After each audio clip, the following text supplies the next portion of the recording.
The day they broke me is the day I became their lesson.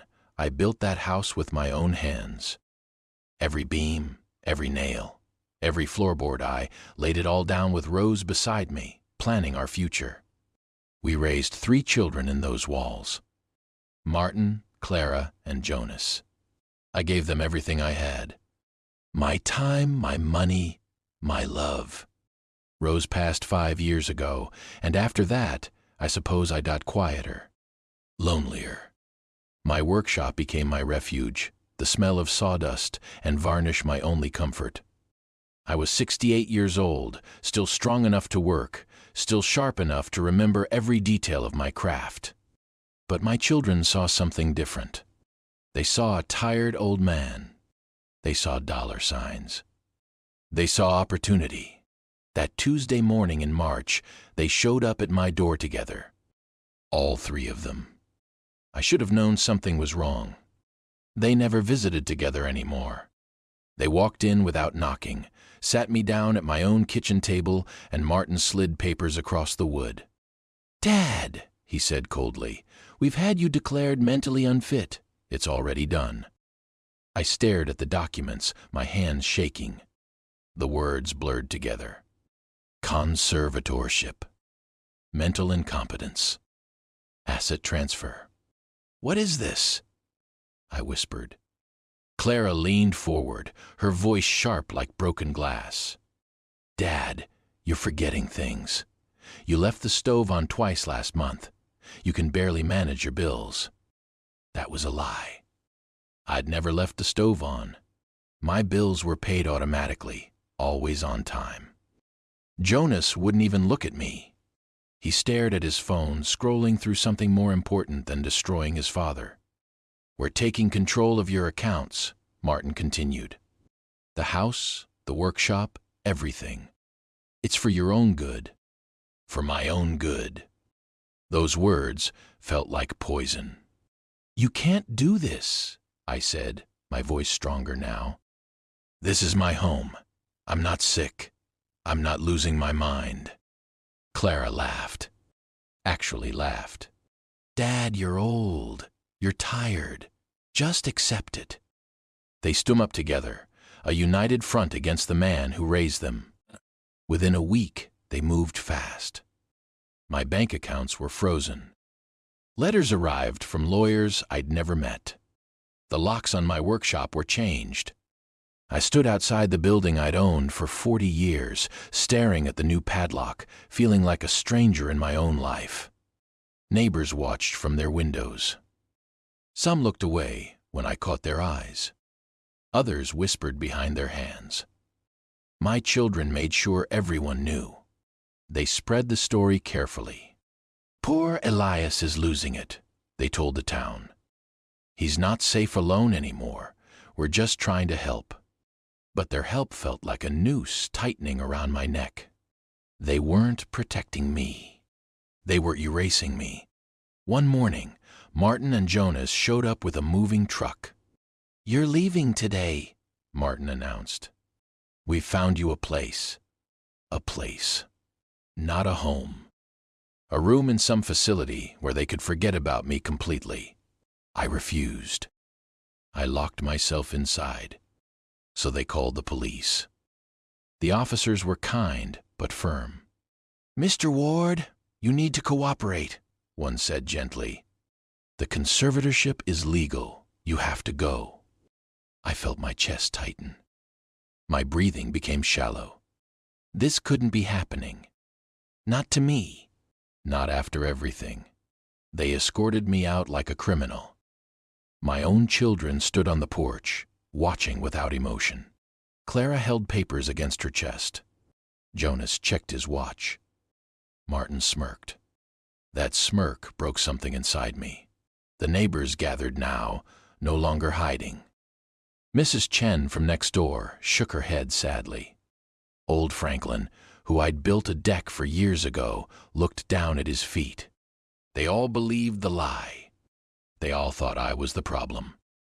My children loaded me into Martin's car like luggage. We drove in silence. 20 minutes later, they stopped at a motel outside town. Not a care facility, a motel. "This is temporary," Martin said, handing me $40. "Until we figure things out." Then they left me there, alone, in a room that smelled like cigarettes and despair. I sat on that motel bed for 3 hours, staring at the wall.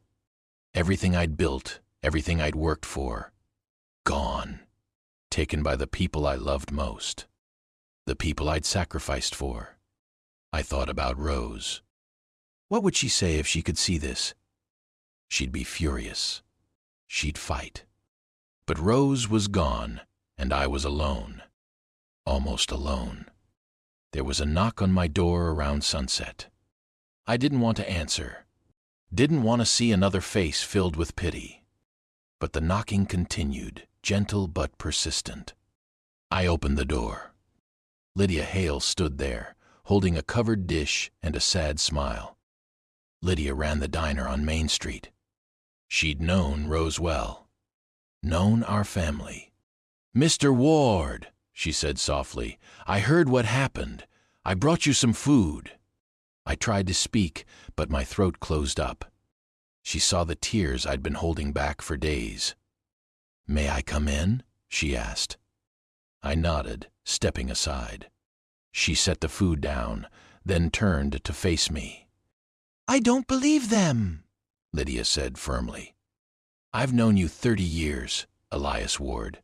There's nothing wrong with your mind." Those words cracked something open inside me.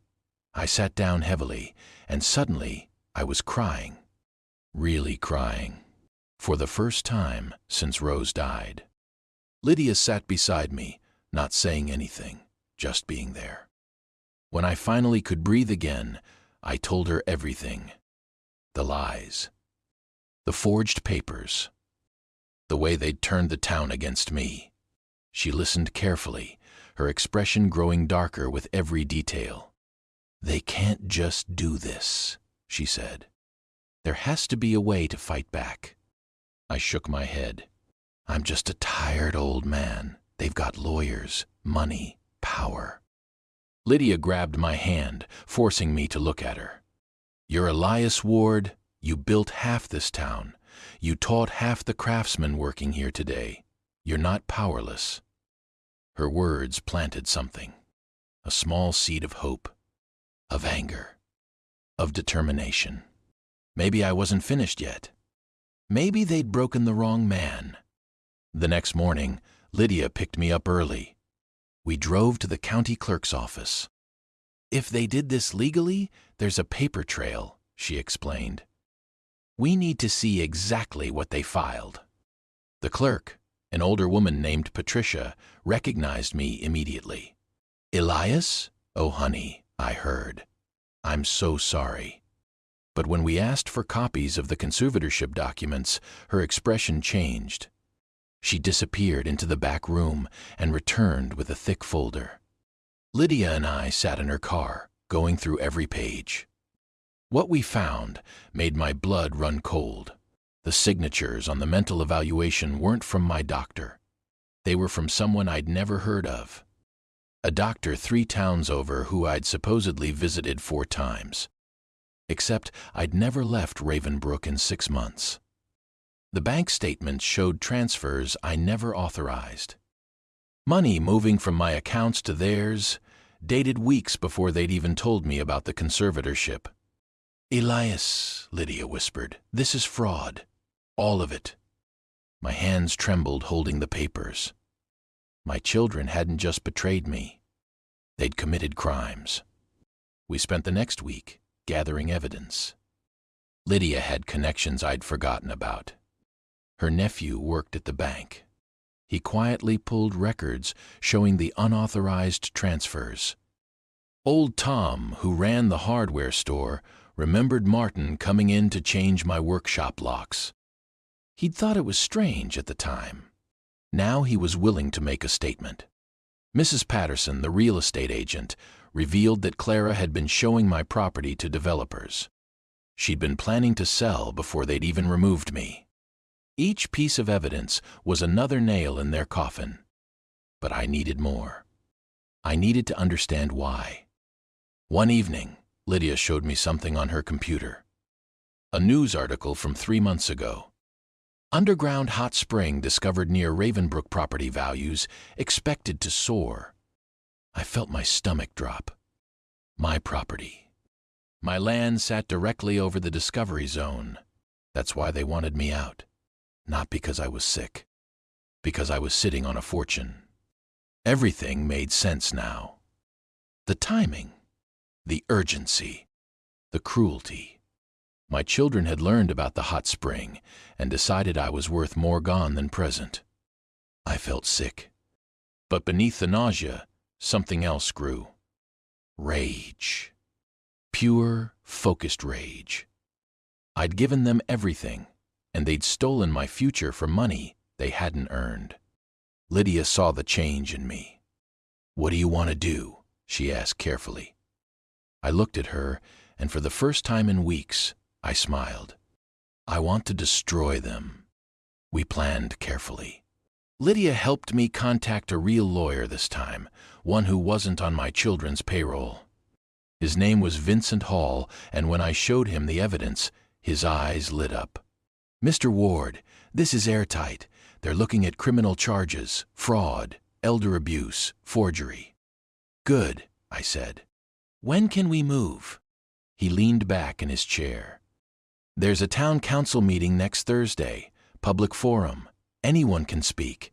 If you presented this there, in front of everyone." I understood. Public shame before legal destruction. Perfect.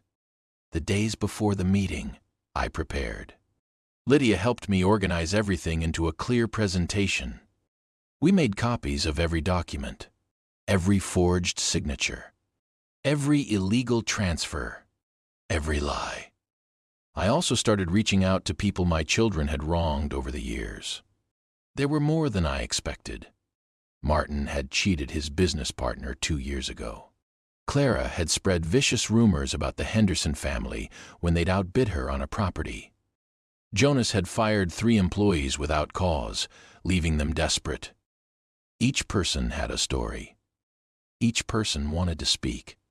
I wasn't just fighting for myself anymore. I was fighting for everyone they'd hurt. The night before the meeting, I couldn't sleep. I sat in that motel room, thinking about what Rose would say. I could almost hear her voice. "Give them hell, Elias." I smiled in the darkness. I planned to do exactly that. Thursday arrived cold and clear. Lydia picked me up at 6. "Ready?" she asked. I nodded. "Let's finish this." The town hall was packed. More people than I'd seen at any meeting in years. Word had spread that something big was happening. My children sat in the front row, confident and comfortable. Martin wore an expensive suit. Clara checked her makeup in a compact mirror. Jonas scrolled through his phone. They didn't even notice me slip in through the back. The meeting started with usual business. Budget discussions. Permit applications. Boring town matters. Then came the public forum section. Mayor Williams asked if anyone wished to speak. I stood up. The room went silent. Every head turned. My children's faces went white. I walked slowly to the podium, carrying my folder. My legs felt stronger than they had in years. "My name is Elias Ward," I began, my voice steady. "Some of you know me. Some of you think you know what happened to me. Tonight, I'm going to tell you the truth." For the next 20 minutes, I laid it all out. The forged documents. The fake doctor. The unauthorized bank transfers. The hidden hot spring discovery. I showed copies of everything on the overhead projector. The room was absolutely silent except for my voice. I watched faces change. Shock. Anger. Disgust. When I finished with my evidence, I stepped back from the podium. "But I'm not the only person my children have hurt," I said. One by one, people stood up. Thomas Riley, Martin's former business partner, described how Martin had stolen client lists and destroyed their company. The Henderson family explained Clara's harassment campaign that nearly drove them from town. 3 former employees detailed Jonas's workplace abuse and illegal firings. Each testimony was another crack in my children's facade. Clara tried to interrupt once. "This is ridiculous. Dad's confused. Sit down," someone shouted from the crowd. She sat. Martin's face had gone from white to red. Jonas just stared at his lap, unable to face anyone. Mayor Williams looked at my children with open disgust. "I think we've heard enough. The police will be contacted immediately. This meeting is adjourned." People swarmed me afterward, apologizing, supporting, believing, finally believing. I looked across the emptying room. My children remained seated, frozen in their shame. I walked toward them slowly. They couldn't meet my eyes. I stood there, looking down at the 3 people I'd raised, and felt nothing but disappointment. "Dad," Martin started, his voice cracking. "We can explain." "No," I cut him off. "You can't." Clara reached for my hand. I pulled away. "We made mistakes," she whispered. "We were stressed about money, and when we heard about the hot spring, we weren't thinking clearly." "You were thinking perfectly clearly," I said. "You saw an opportunity, and you took it. You declared me mentally unfit, stole my money, locked me out of my own workshop, and threw me away like garbage." Jonas finally looked up, tears running down his face. "We didn't mean to hurt you so badly. We thought you wouldn't fight back." There it was. The truth beneath all the lies. They'd counted on my grief, my loneliness, my age. They'd thought I was too broken to resist. "I forgave you 1,000 times while you were growing up," I said quietly. "Every mistake, every lie, every disappointment. I always forgave you because you were my children. But this?" I shook my head. "You didn't make a mistake. You made a choice. The papers will be filed tomorrow," I continued. "Criminal charges for fraud, forgery, and elder abuse.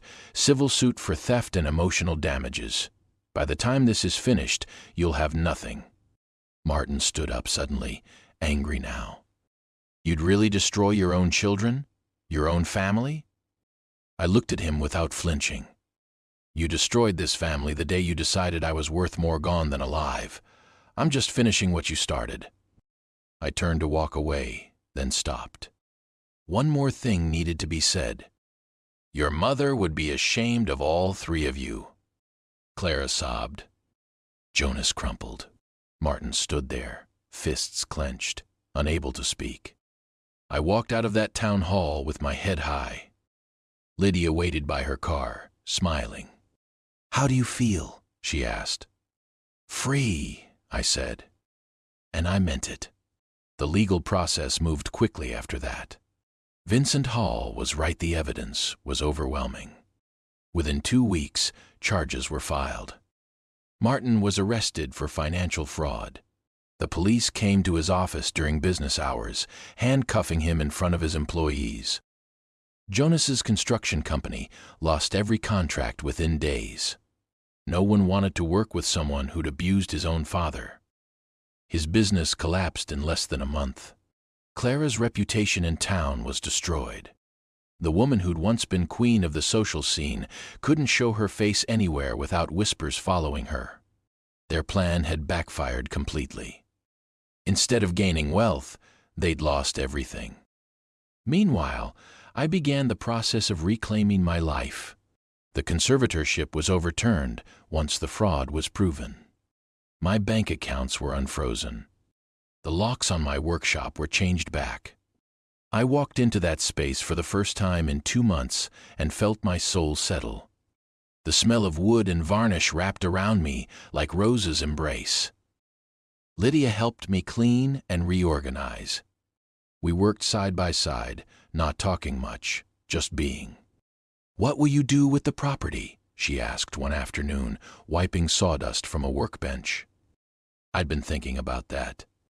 The hot spring discovery meant I could sell for millions. Retire completely. Move somewhere warm. But that felt wrong somehow. I want to build something, I said slowly. Something that matters. The idea grew over the following weeks. I contacted architects, city planners, community organizations. What if I use the hot spring property to create something for the town? A community center focused on teaching traditional crafts, woodworking, metalwork, stone masonry. Skills that were dying because young people couldn't afford to learn them. I could fund it. Create scholarships. Bring in master craftsmen to teach. Give kids opportunities my children had wasted. The more I planned, the more excited I became. This was bigger than revenge. This was legacy. The property development company that had been working with Clara tried contacting me, offering enormous sums for the land. I turned them all down. Money didn't matter anymore. Purpose did. By summer, construction began. The Ravenbrook Craft Academy, we called it. The town rallied behind it. Local businesses donated materials. Volunteers helped with the building. Even some of my children's former allies switched sides, wanting to be part of something good. It felt like resurrection. Throughout all this, my children tried repeatedly to contact me. Letters arrived at the motel where I still stayed, each one more desperate than the last. Martin's letters talked about prison time he was facing, begging me to drop the charges. I'll lose everything, Dad. Please, I'm your son. Jonas wrote about his failed business, his wife leaving him, his life falling apart. I made a terrible mistake, but I'm still your son. Doesn't that count for something? Clara's letters were the worst. Manipulative. Crying about how she'd always loved me and never meant for things to go this far. She blamed Martin for leading them astray. She blamed stress. She blamed everything except herself. I read each letter once, then filed them away. Evidence for the lawyers. Lydia watched me, concerned. Do you ever regret it? She asked one evening. Pushing forward with everything? I thought about it honestly. No, I said finally. They made their choice. Now they're living with the consequences. But they're still your children. They stopped being my children when they decided I was disposable. It sounded harsh, even to me. But it was true. The trial was scheduled for September. Vincent Hall assured me we'd win, but he wanted me prepared for the emotional weight. They'll try to use your feelings against you, he warned. They'll cry, they'll apologize, they'll talk about family. I know, I said. I'm ready. The day arrived hot and humid. The courthouse was smaller than I expected. We sat on opposite sides of the room, me, with Vincent and Lydia, them with their lawyer, a tired-looking man who knew he'd lost before starting. The judge, a stern woman named Helena Brooks, read through the charges carefully. Fraud, forgery, elder abuse, financial exploitation. When she asked how they pleaded, Martin's lawyer stood. Your Honor, my clients wish to plead guilty to all charges in exchange for reduced sentencing. The room spun slightly. I'd expected them to fight. Vincent leaned over. They know they can't win. This way they avoid a public trial. Smart. Cowardly. Typical. The judge accepted the plea. Then came victim impact statements. My turn to speak. I stood up, walked to the witness stand, and looked directly at my children for the first time since the town hall meeting. I raised 3 children, I began. I taught them to work hard, to be honest, to treat people with respect. I thought I'd succeeded. My voice stayed steady, strong. When my wife Rose died, I was lost, grieving, vulnerable. My children saw that vulnerability and they weaponized it. They didn't see a father who needed support. They saw a target. Clara was crying silently. Jonas stared at the table. Martin's jaw was clenched tight. They forged documents. They stole money. They locked me out of my own home and business. They told the entire town I was mentally incompetent, destroying my reputation and my dignity. I paused, gathering my thoughts. But the worst part wasn't the theft. It wasn't even the lies. It was the moment I realized they'd planned this. They'd sat around a table somewhere and decided together that their father was worth more to them gone than alive. The judge watched me carefully. What they didn't count on was me fighting back. They thought I was too old, too tired, too broken. They were wrong. I looked at each of my children one final time. I'm asking for the maximum sentence allowed by law. The sentencing came 2 weeks later. Martin received 3 years in prison and full financial restitution. Jonas received 18 months and community service. Clara received probation, mandatory counseling, and a restraining order keeping her from contacting me. It was over. Really over. I walked out of that courthouse feeling lighter than I had in a year. Lydia hugged me tightly. "You did it," she said. "We did it," I corrected. Without her, I would have given up. I would have stayed broken.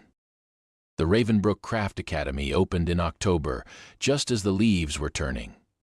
The building was beautiful modern, but warm, with huge windows and workspace for 50 students. The opening ceremony drew the entire town. Mayor Williams gave a speech about community and legacy. Several students spoke about their excitement to learn traditional crafts. Then it was my turn.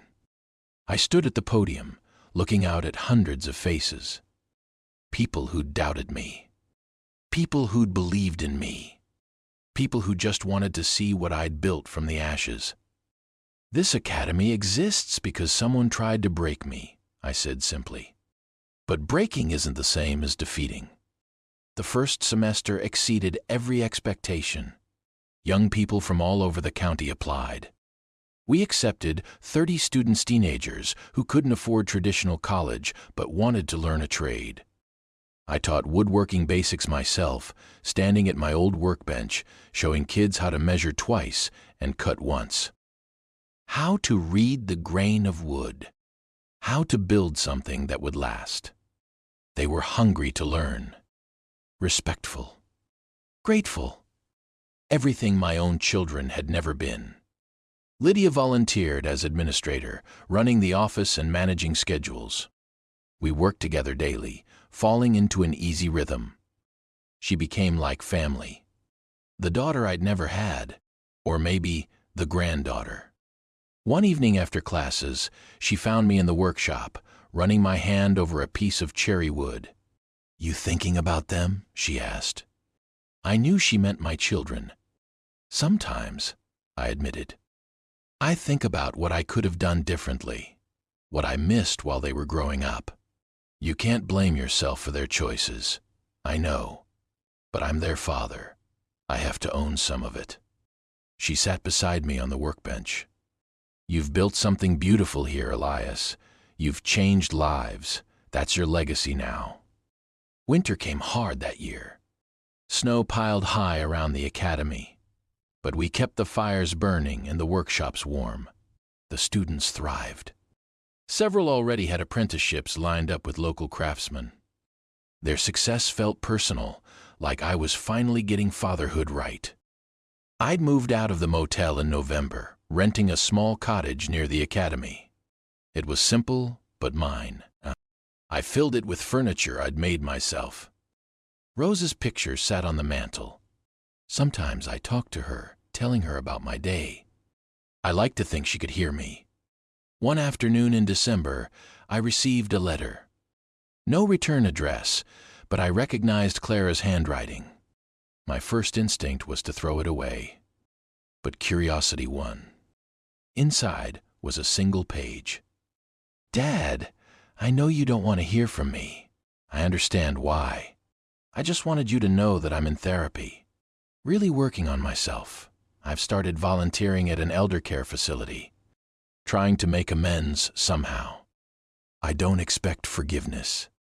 I don't deserve it, but I wanted you to know I'm trying to be better. Proud of what you built.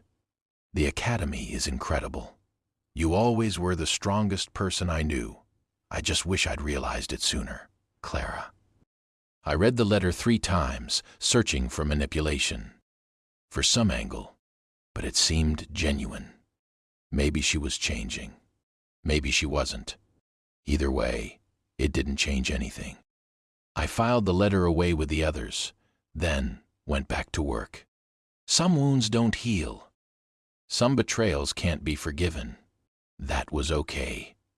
I'd learned to live with it. The Academy's winter showcase happened in mid-December. Students displayed their best work furniture, metalwork, carved pieces that showed real skill and dedication. Parents came. Local business owners came. Even news crews from the city came, running a feature on the Academy and my story. They asked if I regretted what happened with my children. No, I said honestly. Pain is a teacher. They taught me who they really were. That knowledge was worth every hardship. The interviewer seemed surprised. You don't miss them? I miss who I thought they were, but those people never really existed. The piece aired 2 days later. Lydia and I watched it together in my cottage, laughing at how serious I looked on camera. You're famous now, she teased. A local legend. I'm just an old man who refused to stay down. Spring arrived slowly, melting snow revealing new growth. The Academy's second semester started with 40 students. We'd expanded, adding more instructors, more workshops, more opportunities. I walked the halls sometimes, watching young people bent over their work, completely focused. This was what mattered. This was legacy. Rose's birthday came in April. I drove to the cemetery alone, placing fresh flowers on her grave. I did it, I told her. I built something that'll last, something you'd be proud of. The wind rustled through the trees. I chose to believe it was her answer. Driving back, I passed my old house. My children had lost it in the legal battles. Someone new lived there now, a young family with kids playing in the yard. I'd thought seeing it would hurt, but instead I felt nothing but peace. That house was the past. The Academy was the future. I drove to the workshop where Lydia was organizing supply orders. She looked up when I entered, smiled that warm smile I'd come to depend on. "How are you?" she asked. "Good," I said. And I meant it. I was actually genuinely good. The day they broke me was the day I became their lesson. But more than that, it was the day I found myself again. The Academy celebrated its first anniversary in October.